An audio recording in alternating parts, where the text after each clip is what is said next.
வணக்கம். விண்வெளியில் 280 நாட்களுக்கும் மேலாக சிக்கி தவித்த Sunita William March 19, 2025 SpaceX நிறுவனத்தின் டிராகன் விண்கலம் மூலம் பூமிக்கு திரும்பினார். யார் இந்த சுனிதா வில்லியம் என பார்ப்போம். சுனிதா லின் வில்லியம் செப்டம்பர் 19, 1965 அன்று அமெரிக்காவின் ஓஹியோவில் பிறந்தார். அவர் மசாசூட்ஸில் நிதாமில் இந்திய மற்றும் ஸ்லோவேனியா வேர்களை கொண்ட ஒரு குடும்பத்தில் வளர்ந்தார்.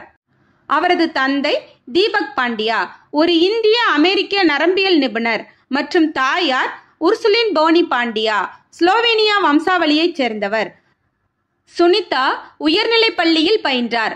பின்னர் 1987 அமெரிக்க கடற்படை அகாடமியில் இயற்பியல் அறிவியலில் இளங்கலை பட்டம் பெற்றார்.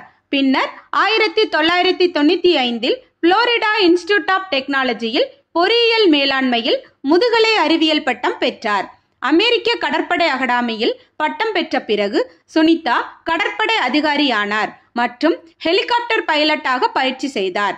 அவர் பல்வேறு நடவடிக்கைகளில் ஹெலிகாப்டர்களை பறக்கவிட்டார். பின்னர் அவர் அமெரிக்க கடற்படை சோதனை பைலட் பள்ளிக்கு தேர்ந்தெடுக்கப்பட்டார். அங்கு அவர் ஏரோடைனமிக்கல் மற்றும் விமான சோதனைகளில் அனுபவத்தை பெற்றார். 1998 ஆண்டில் நாசா அவரை விண்வெளி வீரர் வேட்பாளராக தேர்ந்தெடுத்தது. சுனிதா டிசம்பர் 2006 சர்வதேச விண்வெளி நிலையத்திற்கு நியமிக்கப்பட்டார். அந்த நேரத்தில் 195 நாட்கள் ஒரு பெண்ணின் மிக நீண்ட விண்வெளி பயணம் என்ற சாதனையை அவர் படைத்தார். 4 விண்வெளி பயணங்களை முடித்து விண்வெளியில் அதிக நேரம் செலவழித்த பெண் வீராங்கனை என்ற சாதனையை படைத்தார். அவர் ISSக்கு கட்டளையிடும் 2வது பெண்மணியானார். மேலும் 3 விண்வெளி நடைப்பயணங்களை நடத்தி அவரது மொத்த விண்வெளி நடை நேரத்தை 50க்கும் அதிகமான மணி நேரத்திற்கு கொண்டு வந்தார். சுனிதா வில்லியம் போயிங் CST-100 ஸ்டார்லைனர்ஸ் குழுவின் ஒரு பகுதியாக இருந்தார். இது நாசாவின் வணிக குழு திட்டத்திற்காக போயிங் உருவாக்கிய விண்கலமாகும்.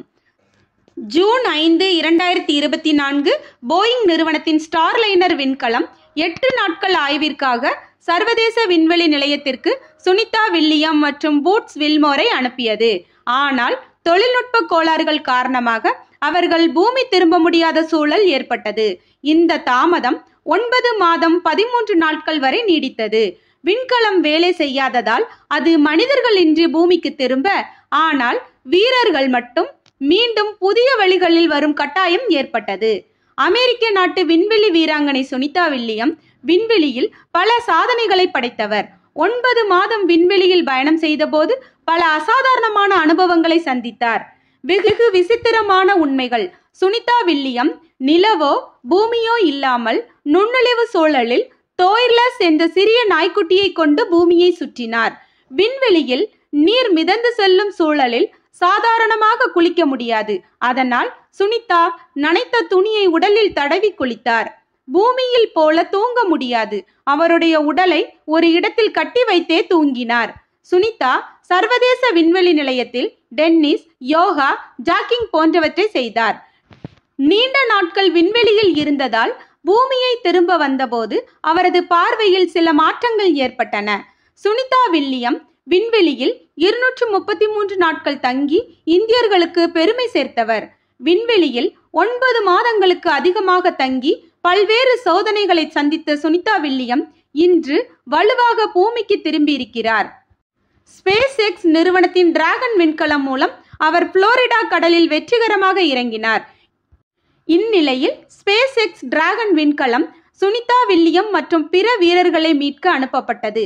இந்திய நேரப்படி அதிகாலை 3:27 மணிக்கு 1600 டிகிரி செல்சியஸ் வெப்பத்தையும் கடந்து பிரம்மாண்டமான பாராசூட்களுடன் புளோரிடா கடலில் தரையிறங்கியது. நாசா விஞ்ஞானிகள், மீட்பு படையினர், உலகம் முழுவதும் விண்வெளி ஆர்வலர்கள் அனைவரும் ஆவலுடன் இந்த தருணத்தை கண்டு உற்சாகமானார்கள்.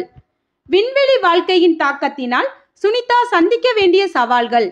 நீண்ட காலமாக விண்வெளியில் இருப்பவர்கள் பல வகையான உடல்நல பிரச்சனைகளை எதிர்கொள்வார்கள் என மருத்துவர்கள் கூறியிருக்கிறார்கள். சுனிதா வில்லியம்க்கும் இதுபோன்ற பாதிப்புகள் ஏற்பட வாய்ப்புகள் இருக்கிறது. எலும்புகள் மற்றும் தசைகள் பலவீனமடைந்திருக்கலாம். நடப்பதற்கே பயிற்சி தேவை. கண் பார்வை மங்கலாக இருக்கலாம். நீண்ட நாட்கள் விண்வெளியில் இருப்பதால் கண்கள் ஈரப்பதம் இழக்க வாய்ப்பு. தலைவலி, தலை சுற்றல், பூமியின் ஈர்ப்பு விசைக்கு பழக தாமதமாகலாம். நியூயார்க் மருத்துவமனையில் 45 நாட்கள் மறுவாழ்வு பயிற்சிகள் வழங்கப்படும். உடல்நிலை சீராக 6 மாதங்கள் முதல் 1 வருடம் வரை ஆகலாம் என நிபுணர்கள் தெரிவிக்கின்றனர். இயல்பான வாழ்க்கையை வாழ அவருக்கு தொடர் சிகிச்சை அளிக்கப்படும் என விண்வெளித்துறை நிபுணர்கள் தெரிவித்திருக்கிறார்கள். சுனிதாவின் சாதனை. வரலாற்றில் நிற்கும் தளபதி சுனிதா வில்லியம். ஏற்கனவே 50 மணி நேரங்களுக்கு மேல் விண்வெளியில் நடந்து சாதனை படைத்தவர். தற்போது விண்வெளியில் 280 நாட்கள் பயணித்தவராக இன்னொரு பெரும் மைல்கல்லை கடந்திருக்கிறார். சுனிதா வில்லியம் மற்றும் வில்மோர் அமெரிக்காவின் பெடரல் அரசின் GS-15 சம்பள ரேங்கில் உள்ளனர். அமெரிக்க பெடரல் ஊழியர்களுக்கு கிடைக்கும் அதிகபட்ச சம்பள ரேங்க் இதுவாகும்.